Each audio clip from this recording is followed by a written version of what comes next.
Hello, this is Apathy with a quick guide on how to play Gangs of the Undercity on Tabletop Simulator.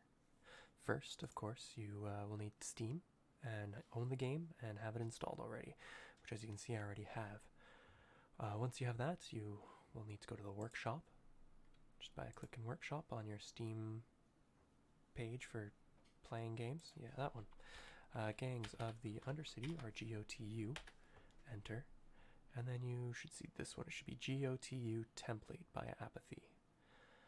You'll click it. The image might be different because every time I upload it, I'll typically upload a new different with new assets or new things, right? Alright, so once you have that, you'll hit subscribe, and I already have that, but that's just the one thing you need to do. Then you'll go library, back to game here. You'll hit play. I already have it running because I don't want people to wait. Alright, so then you'll have to create a game. It's like big, giant, create person thing. I don't know what they called. I should probably know what those are called. Emoji? Not really. Anyway, so typically you're going to want multiplayer. Give it a server name. Probably a password if you don't want people randomly coming in. And number of players. I mean, 2 is all you really need, but if there's like an observer or someone wants to hop in and watch 3, 4, that should be fine. Okay, so I'll just do 2 and go password of the world's best password. There we go. Now, in our workshops here, you see a GOTU template. Well, you click that, you load it up, and there we go, we have it. Now, middle mouse button to drag and pan. Right mouse button, that will orbit, and then zoom with the mouse wheel. Alright, now click, left click does that. Pretty standard controls. Now if you don't like those controls, you can just right click somewhere, go camera mode, first person. In which case it's kind of like, how do you explain it? Like a flight simulator-ish.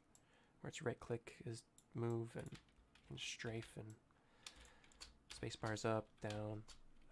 Yeah, just right click to spin around. I personally am not a big fan. One time I do find it useful is when trying to get guys up here, right? Because sometimes they want to fly up, but I don't want them here. So you can kind of just wiggle it around a bit. Come on. There. See if this works. Oh. Anyway, yeah, that's besides the point. It's a little bit easier. Yeah, climbing up these ladders is tricky. Alright, so I'm going to go back to third-person camera. Oh, you also saw top-down, but top-down is more for like Monopoly and stuff, right? Oh. Yeah. So third person. There we go. Spacebar jumps to the middle of the board. That's something new. Cool. Alright, so one thing you'll notice is that none of these can do anything, right? Oh, so that's the cyberlink anyway. They can't move, they can't be doing anything, so you have to, when you mouse over it, you hit L, that will unlock it. Alternatively, if you right click, toggle lock. I personally just L, because it's faster, and I hate being slow. Alright, so I think that's the gas station there. Now one thing I would suggest, I probably do this in a later version, is if we go to our Objects tab, Components, Boards, I'm just going to add a chessboard for now. Oh, I did that wrong. Oh, well, this will show a good, come on, good example of something. So if you look, these guys are all wiggly.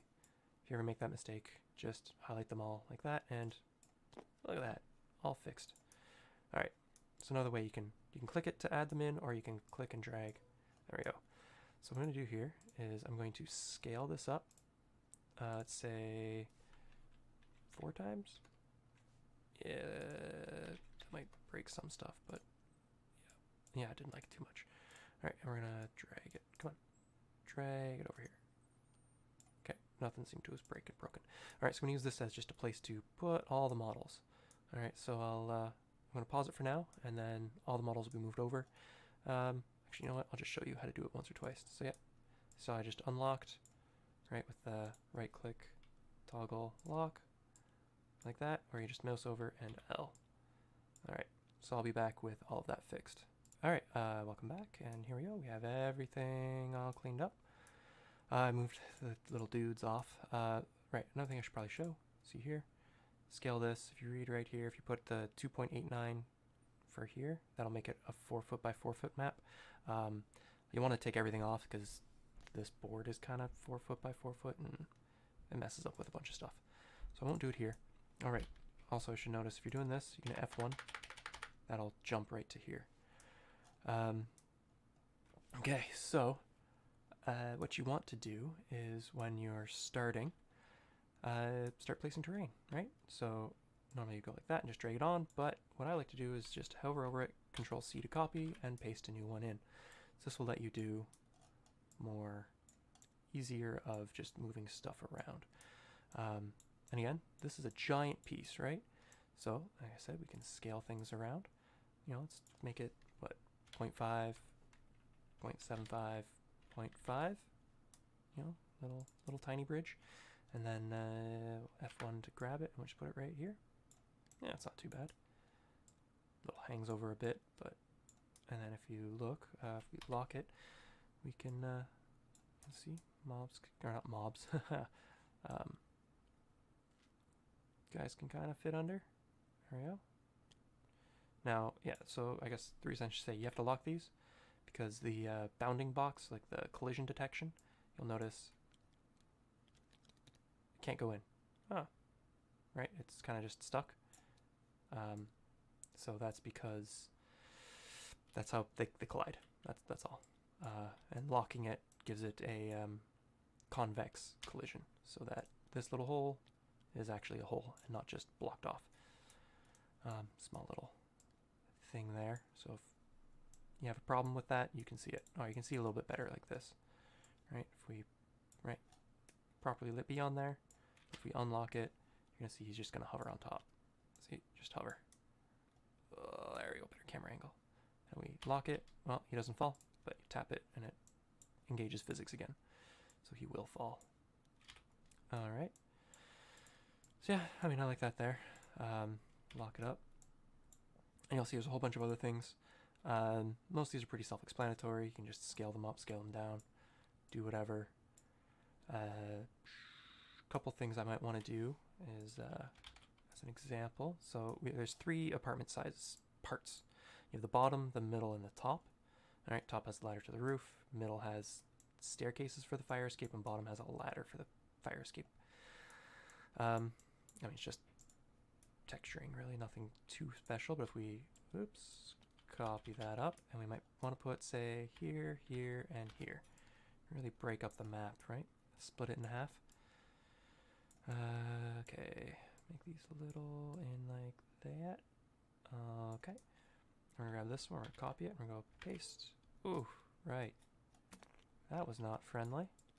Yeah, it's a little finicky at times, especially when you're adding new pieces on the board. Go this one here, come on. And we're gonna add this one. Ooh, yeah, flying around. Goodness gracious. Here we go. So we're gonna add that one there. Now I'm gonna do something a little different. So I made them sort of modular. I guess they technically are not just sort of modular. They are modular. Very bland modular, mind you. But they get the job done.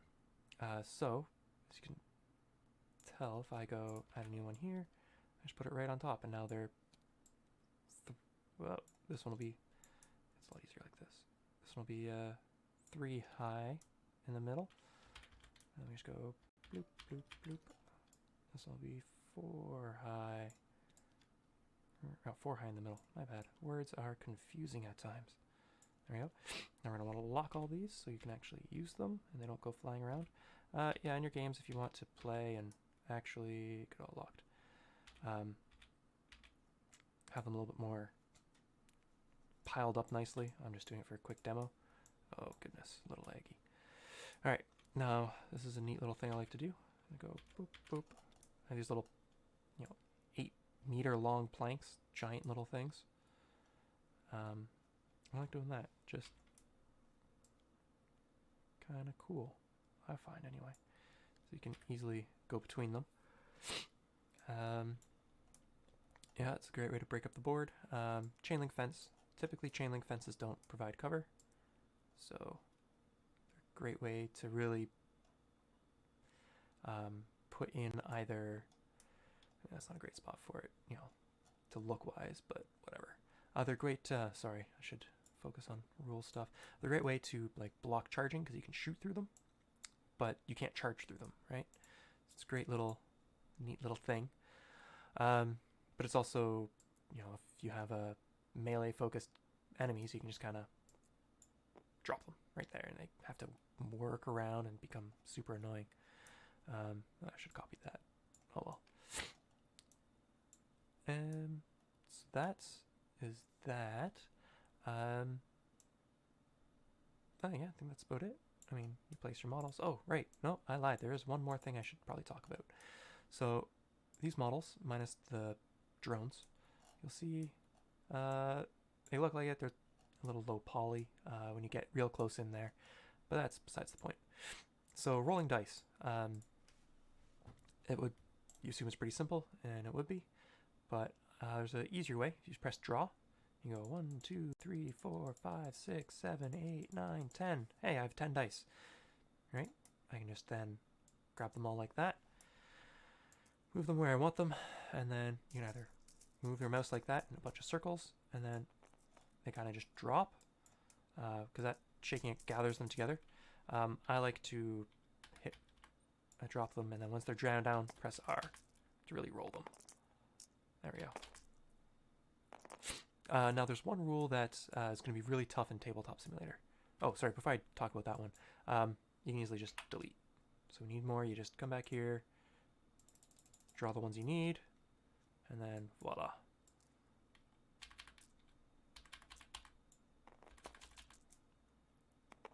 There we go.